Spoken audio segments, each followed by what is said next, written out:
not everything you do is Islamically correct. Father, what you have done is not correct. What you inherited from your parents, what you got from back home, is Islamically not correct.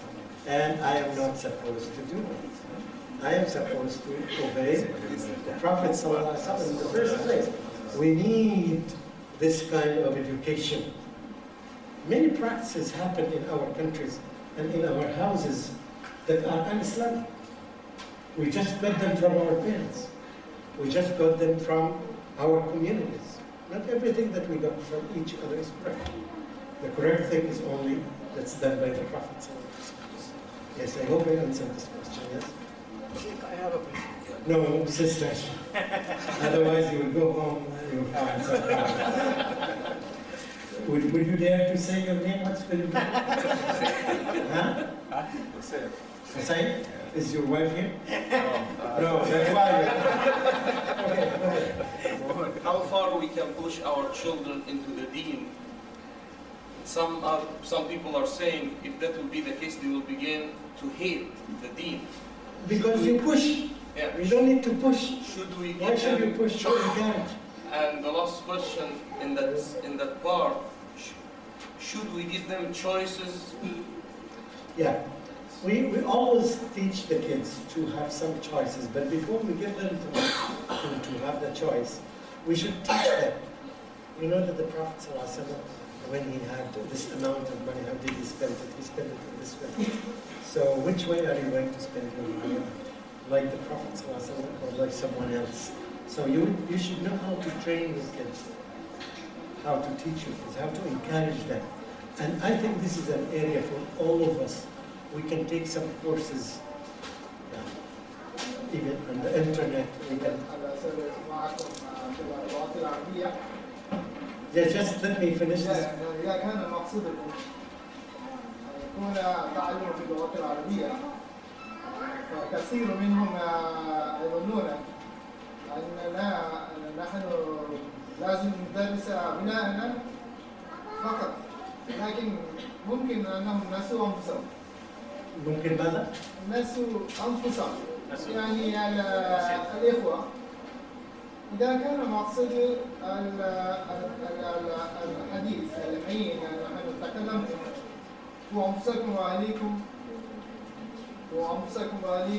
نارا وقودها وأنفسكم وأهليكم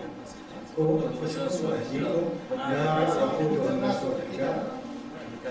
يعني إذا كان المقصد تعلم اللغة العربية حتى يتفهموا ما يقرؤون في الصلاة، كان الصلاة أحسن مما لا يفهمون.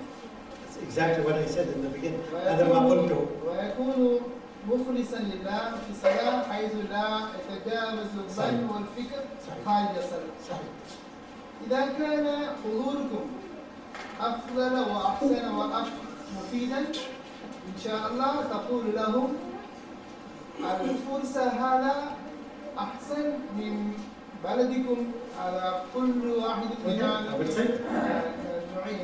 نتكلم يعرفون اللغة العربية. الابتداء درس اللغة العربية بفهمكم تقولوا، لكن لا تظن أنها وراء هذا مقصد المالية. He was reiterating what I said in the beginning. So saying that, for example, they give the example that when you know Arabic, at least you understand what you say, the meaning of what you say, and your salah would help you a lot to have more focus on your prayer. And you wouldn't have lots of opportunity to distract from it. Yeah, this is something very good. And he's saying that this is a golden opportunity for all of you here, for all of us, to encourage our kids to learn Arabic.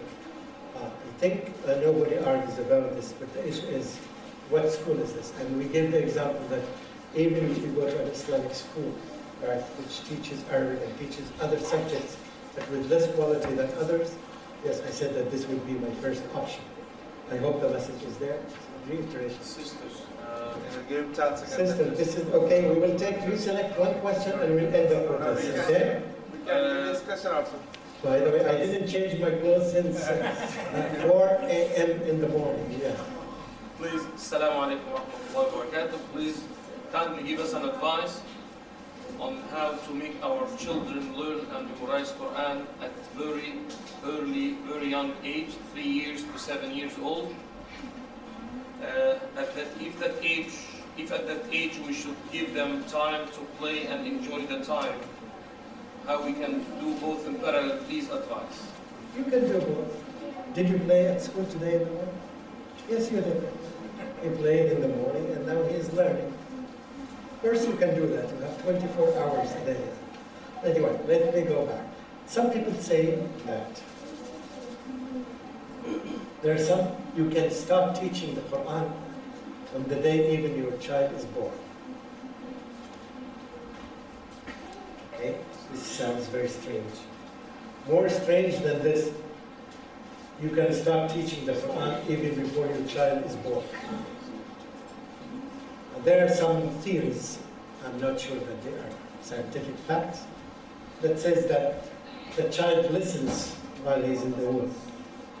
And if this is the case, that means if you are pregnant and if you get used to recite the Quran, so recite the Quran as much as possible, just loudly so the child will listen.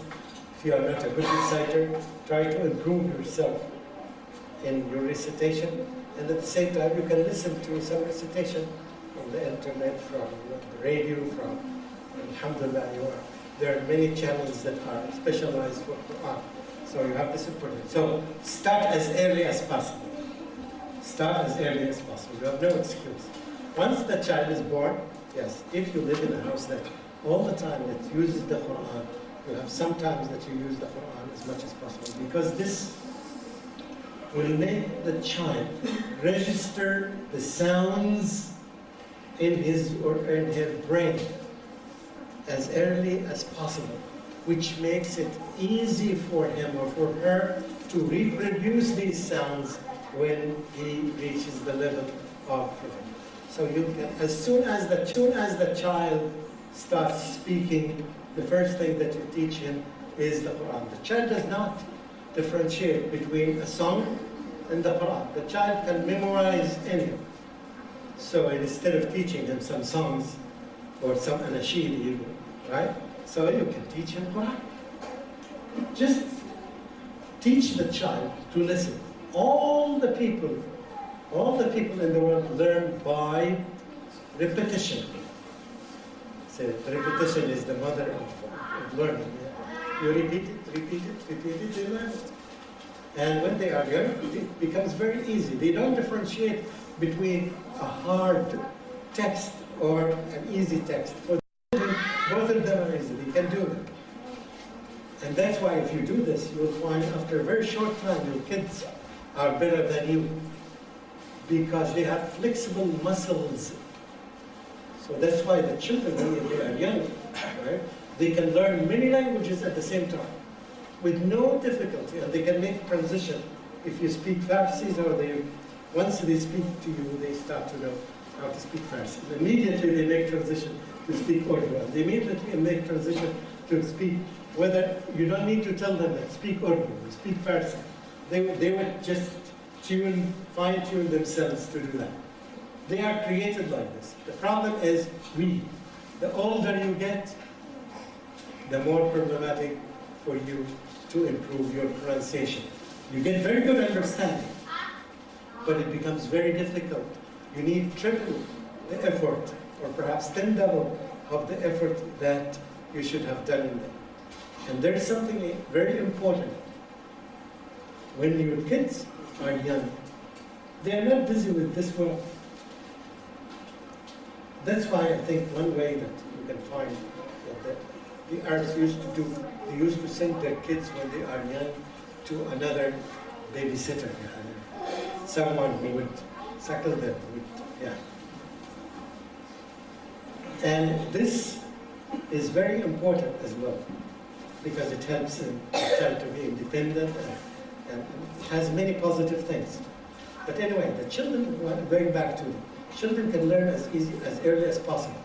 If you succeed as much as possible from the early beginning of the days of your child. Once he starts to speak, to say some sentences, let these sentences be from the Quran. قُلْ هُوَ اللَّهُ أَحَدٌ قُلْ هُوَ اللَّهُ أَحَدٌ. Any child will repeat. I can teach all of you, even if you are old, few sentences in Chinese or in Indonesian language in a very short time. Just by repetition, you would learn. So the children are, yes, can learn.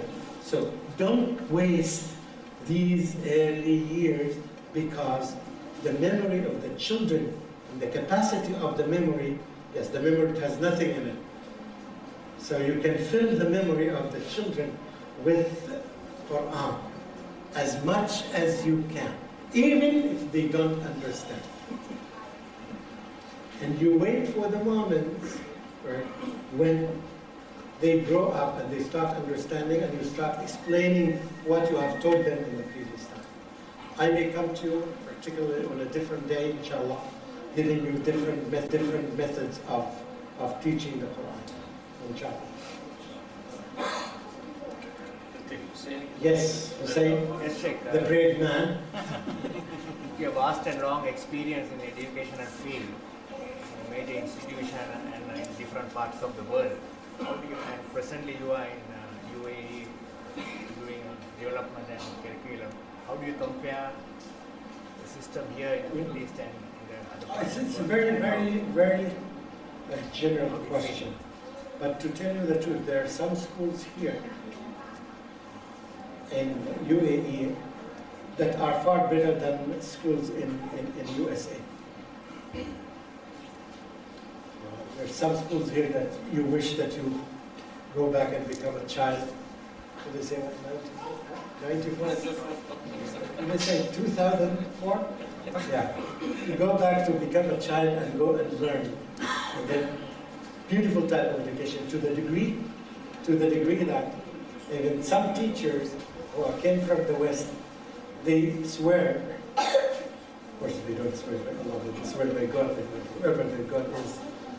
They swear that they came here because of their kids, and here is good quality of education in some schools.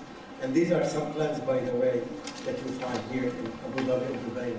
Will be perhaps in the near future, it will be a center of learning. It will be very high quality education in this country. And those Western teachers say that we prefer to bring our kids to learn here in the school, because at least if it is the same quality of teaching there, at least these schools here are drug-free, right? At least this. And there are no gangs and there are no problems like this, which they found in the West, which is a very positive thing that we need to look at as well. Okay, is it حتى مطلع الفجر؟ No, that's not.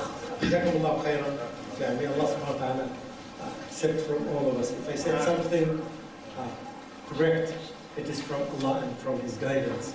And if it is something bad, it is from me and from my shaitan. And I ask Allah subhanahu wa ta'ala to forgive me if I say something wrong.